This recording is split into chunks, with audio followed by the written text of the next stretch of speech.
ராமேஸ்வரம் ஓலைகுடா கிராம கடல் பகுதியில் கடந்த ஒரே வாரமாக இறந்த நிலையில் கரை ஒதுங்கும் ஆமைகள். மீனவர் வலையில் சிக்கி உயிரிழக்கிறதா அல்லது வேறேதேனும் காரணங்கள் உள்ளதனவா என ஆய்வு செய்ய மீனவர்கள் கோரிக்கை. ராமநாதபுரம் மாவட்டத்தை ஒட்டியுள்ள மன்னார் வளைகுடா மற்றும் பாக்ஜசலந்தி கடல் பகுதியில் அரிய வகை கடல்வாழ் உயிரினங்கள் வாழ்கின்றன. இதில் பெருந்தலை ஆமை, சித்தாமை போன்ற 5ற்கும் மேற்பட்ட ஆமை இனங்களும் வாழ்ந்து வருகின்றன.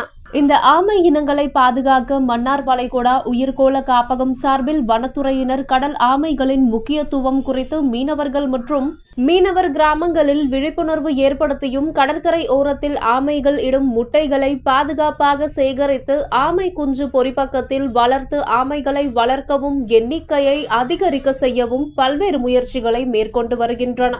இந்நிலையில் ராமேஸ்வரம் அருகே ஓலைகுடா கிராம கடற்கரை பகுதியில் கடந்த ஒரு வாரமாக உடல் அழுகிய நிலையில் 20ற்கும் மேற்பட்ட ஆமைகள் இறந்து கரை ஒதுங்கியுள்ளன. திடீரென ஆமைகள் இறந்து கரை ஒதுங்குவதால் மீனவர்கள் அச்சமடைந்துள்ளனர். மீனவர்கள் விசைப்படகுகளில் சிக்கி உயிரிழக்கின்றதா அல்லது வேறேதும் பாதிப்புகள் உள்ளதா என வனத்துறை ஆய்வு செய்ய வேண்டும் என மீனவர்கள் கோரிக்கை வைக்கின்றனர்.